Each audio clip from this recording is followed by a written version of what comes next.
The 1964–1967 Sunbeam Tiger. The Sunbeam Tiger was a two-seat sports roadster built between 1964 to 1967 by British manufacturer Rootes Group, who had purchased the Sunbeam and Talbot brands in 1935. Essentially a more powerful version of the second-generation Sunbeam Alpine 1959 to 1968, the Tiger went on to become of the most iconic British sports cars. The project began in 1962, when racing driver and Formula One champion Jack Brabham went to Rootes' competition manager with the idea of fitting the Alpine, which was normally powered by small-displacement four-cylinder engines, with a larger Ford V8 powerplant. Realizing that the Alpine needed more power to compete successfully in the US, Rootes approved the conversion, which was designed in part by Carroll Shelby, who had carried out a similar V8 conversion on the AC Cobra. Although Shelby hoped to be given a contract to produce the Tiger in America, Rootes was unhappy about Carroll's close relationship with Ford, so final assembly was done at Jensen's West Bromwich plant in England. Carroll was paid an undisclosed royalty for every Tiger built. The first prototype was completed in 1963 and the Tiger went into production a year later with a 4.3-liter V8 engine under the hood. Nearly 7,100 units were built until 1967, when Chrysler purchased a majority stake in Rootes. The Detroit-based company didn't want rival Ford's V8 in the Tiger, and being unable to supply a V8 that would fit in the Roadster's engine bay, decided to axe the car. The Roadster wasn't the first Sunbeam to feature the Tiger name. The British firm built the first Tiger in 1925. Developed strictly for racing, the original Tiger set many land speed records and was the last car to be competitive both as a land speed record holder and as a track car.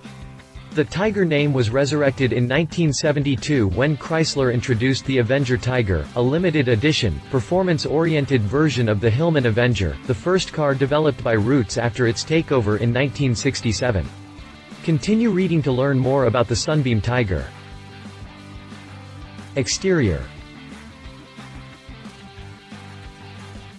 The Sunbeam Alpine was by no means revolutionary in terms of design. Much like most sports cars created in the late 1950s, it had simple and clean side body panels accented by muscular front and rear fenders. While the front elements were rounded out to meet the round headlamps above the grille, the rear fenders were more pointed in order to match the oval taillights. Rear fins were still a thing in Europe in the early 1960s and the Alpine kept them throughout its entire production cycle. Up front, the sloping engine hood descended toward a thin grille mounted above the chrome bumper. An identical bumper was mounted to the rear.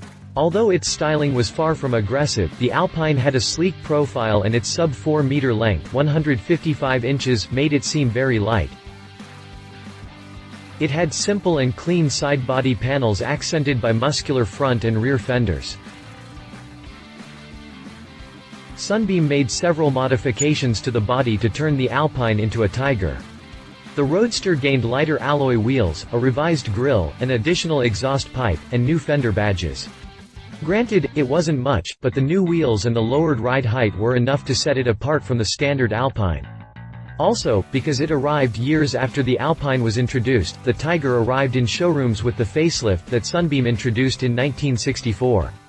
Compared to the original model, it had revised bumpers, new turn signals, and chrome trim on its sides, just to name a few. Interior. The interior of the Tiger was very similar to that of the Alpine. Sure, it had a few features that set it apart from the more mundane Roadster, but apart from the sportier, bucket-like seats, the larger speedometer and rev counter, the missing battery box behind the driver's seat, the shorter shifter, and the wider transmission tunnel, there were few visual clues that indicated the car was different from the Alpine. The Tiger had plenty of legroom and the lack of a battery box behind the driver's seat left more room for stowage of small items. The design was rather simple and quite common for the era. The 6 analog clocks, the lights, and the 3 knobs were set on a wood grain dashboard with a leather frame, while the steering wheel had 2 spokes, a wooden main rim, and an additional smaller metal rim in the middle.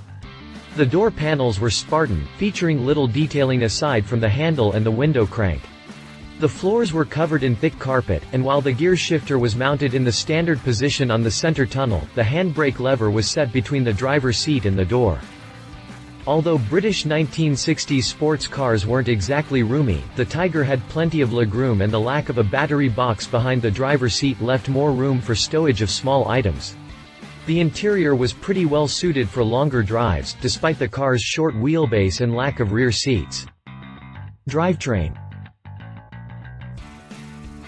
Although dropping a big V8 under the Alpine's hood seemed impossible at first, Carroll Shelby used the know-how from his Cobra conversion to stuff a 4.3-liter in the Tiger's engine bay.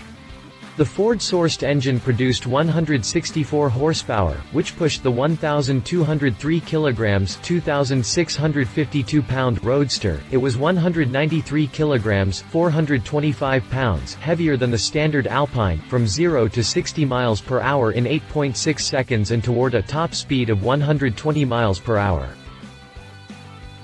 The Ford-sourced engine produced 164 horsepower, from 0 to 60 miles per hour in 8.6 seconds and toward a top speed of 120 miles per hour. In 1967, the Tiger's last year on the market, the 4.3-liter unit was replaced with a larger, 4.7-liter V8 powerplant. Shared with the Ford Mustang, it generated 200 horses and improved the Roadster's 0 to 60 mph sprint to 7.5 seconds and increased top speed to 122 miles per hour. Some dealers offered performance modifications to both engines, with a few Tigers known to benefit from as much as 250 horsepower. Both engines mated to a 4-speed manual transmission, but the first few examples had to be fitted with a Borg-Warner 4-speed synchromesh manual gearbox, until Ford resolved its supply problems and was able to provide the same unit offered in the Ford Mustang. The suspension was independent at the front, using coil springs, while the rear assembly had a live axle and semi-elliptic springs. In order for the chassis to cope with the weight of the larger V8 engine, Roots added a Panhard rod to the rear axle and stiffer front springs. Everything else was carried over from the standard Alpine model, including the 9.8-inch disc brakes at the front and 9-inch drums to the rear. Prices. When launched in 1964, the Sunbeam Tiger was priced at $3,499 in the United States. In the UK, pricing was initially set at £1,446, but the Tiger wasn't released in its home market until March 1965. Sunbeam built 1,649 units in 1964 and nearly all were delivered to North America. In 1965, production jumped to 3,020 examples, but dropped to 1,486 the following year. Sunbeam introduced the MKE update in 1967, building only 393 units. The British firm delivered 292 by the end of that year, while the remaining 101 were shipped in 1968. In all, the Sunbeam Tiger was built in 6,548 examples. For reference, Roots assembled 69,251 Sunbeam Alpines between 1959 to 1968. The Tiger is a sought-after collectible nowadays, with working examples selling for at least $25,000. Well-maintained models are known to trade for $40,000 to $50,000, while cars in tip-top shape and low mileage can fetch up to $70,000. The MKE models with the larger Ford engine are obviously even more expensive due to their limited production run. These models can change owners for more than $100,000, as is the case of the red version shown in this article, which had only 33,000 original miles and just one owner from 1976 until it was auctioned off in 2016. Brief racing history. The Sunbeam Tiger wasn't the most successful race car ever built, but it had plenty of activity at the track, being raced from 1964 until 1973. The Roadster made its debut at the SCCA Divisional Tucson and was raced at Le Mans in 1964, but its most notable result was recorded at the 200-mile race of Road America, where it finished second with 10 miles behind the wheel. 1965 was by far its most successful year, scoring 2 wins and 7 podiums, most of them on American soil. The Tiger clinched another podium in 1966, but had to wait until 1967 to earn another win, as well as a second place in SCCA. 1968 was its last competitive season.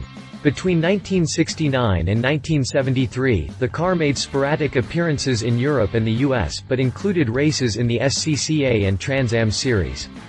Roots also prepared several cars for rally racing, and the Tiger went on to win the 1964 Geneva Rally, the 1965 Alpine Rally, later disqualified, and finished fourth in the 1965 Monte Carlo Rally. Competition. Austin Healey 3000. The 1960s was a great era for sports cars, especially for British and Italian companies. But while models such as the MGM GB, Triumph Spitfire, Alfa Romeo Spider, and Fiat 124 Sport Spider, just to name a few, were tremendous in their own right, none had a massive V8 under the hood. The closest thing available in Europe without an expensive price tag was the Austin Healey 3000. Launched in 1959, it was built around a similar lightweight philosophy and had a 2.9-liter inline-six engine under the hood. Even though it wasn't as powerful as the Tiger, the Mark III, which was introduced in 1963, had 150 horsepower and needed around 10 seconds to hit 60 miles per hour on its way to a top speed of around 115 miles per hour. Production ended in 1967, about the same time as the Tiger. Shelby Cobra. In the United States, the Sunbeam Tiger was a direct competitor for the Shelby Cobra, more so since both cars had Ford V8 engines and were developed by the same man, Carroll Shelby. Much like the Tiger, the Cobra was a European car stuffed with a big American engine. Following an agreement with AC, Carroll imported painted and trimmed Ace models and finished them with his own engines and transmission in Los Angeles. At first equipped with a 4.3-liter V8, the Cobra received a 4.7-liter unit in 1963. Unlike the Tiger, the Cobra spawned a lighter and more powerful model, the 427, which used a 7.0-liter V8 rated at a whopping 425 horsepower. Only 23 were built, but the 427 wasn't to live on as the most powerful Cobra ever.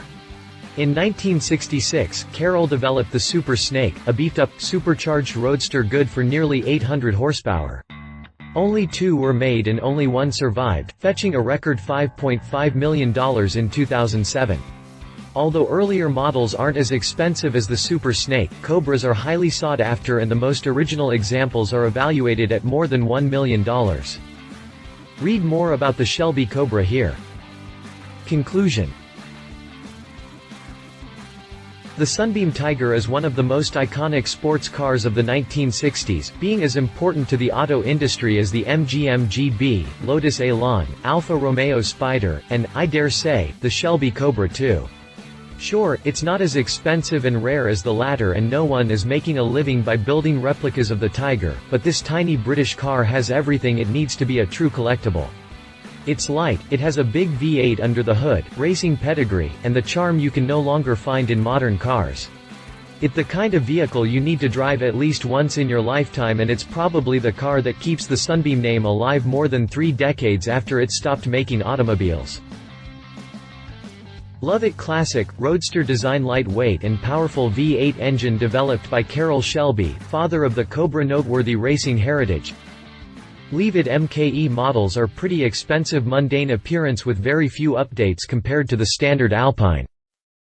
If you liked this video, please share your thoughts in the comments below and don't forget to hit the subscribe button.